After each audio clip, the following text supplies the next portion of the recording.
Assalamualaikum warahmatullahi wabarakatuh. Alhamdulillahil ahad wassalatu wassalam ala man bisama ismu Ahmad wa bil ardi ismu Muhammad wa ala alihi washabihi wa man walah wa ba'd.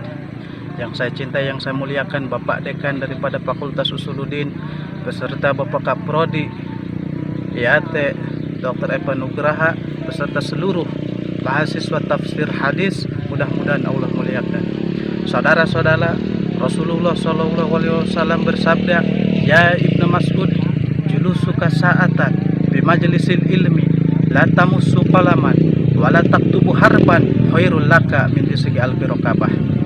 Wahai Ibnu Mas'ud, engkau duduk 1 jam, sesaat, beberapa saat saja kamu duduk di majelis ilmu. La tamussu qalaman, engkau tidak memegang pena. Wa la taktubu harban, engkau tidak menulis satu huruf, cuma modal duduk saja di majelis ilmu.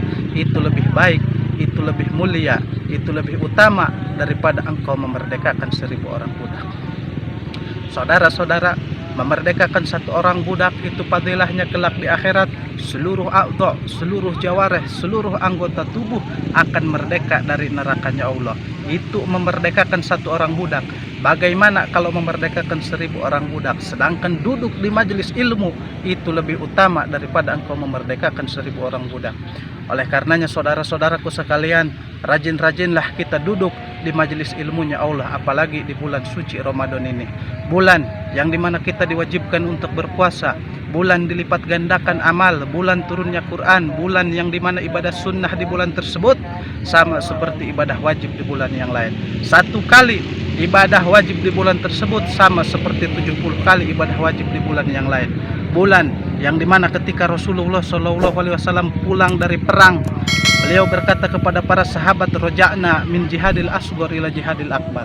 Wahai para sahabat, kita telah pulang dari perang yang kecil menuju perang yang besar. Kita telah pulang dari perjuangan yang kecil menuju perjuangan yang besar. Kita telah pulang dari musuh yang kecil menuju musuh yang besar. Kata sahabat, "Wahai Rasulullah, bagaimana ini perang yang kecil, musuh yang kecil, perjuangan yang kecil?" Apa kata Nabi? Ada perjuangan yang lebih besar, ada perang yang lebih besar, ada jihad yang lebih besar, yaitu berjihad, yaitu berjuang melawan musuh yang lebih besar, yaitu hawa nafsu, yaitu syahwat.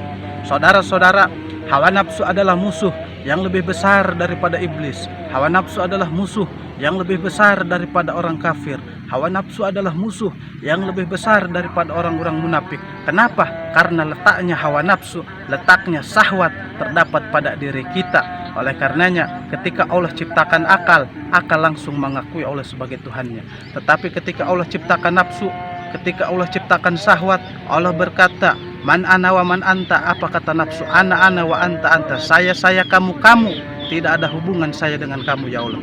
Allah angkat itu nafsu, Allah rendam ke dalam api neraka selama ribuan tahun.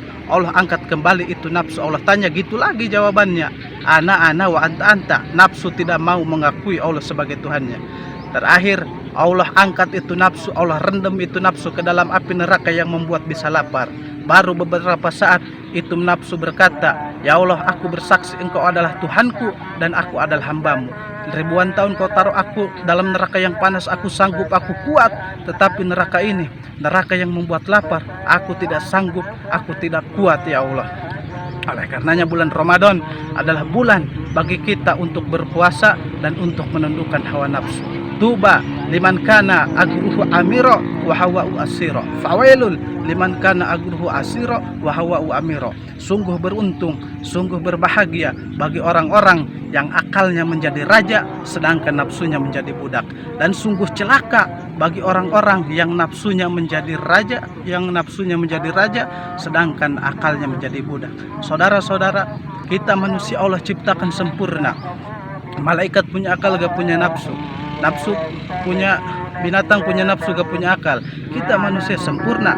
Apa yang tidak dipunya malaikat kita punya, apa yang tidak dipunya binatang kita punya. Nah, maka barang siapa yang akalnya mampu mengalahkan nafsunya, maka kedudukan dia lebih mulia daripada malaikat. Sebaliknya, barang siapa yang nafsunya mengalahkan akalnya, maka kedudukan dia lebih rendah daripada binatang.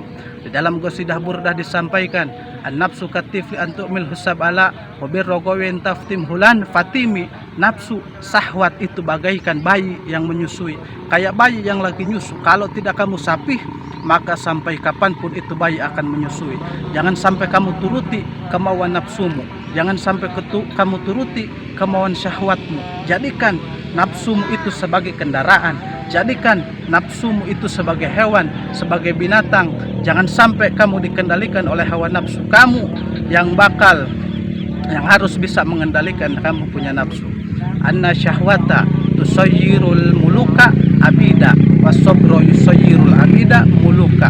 Syahwat, hawa nafsu bisa menjadikan seorang raja menjadi seorang budak. Sebaliknya, kesabaran, ketabahan bisa menjadikan seorang budak menjadi seorang raja.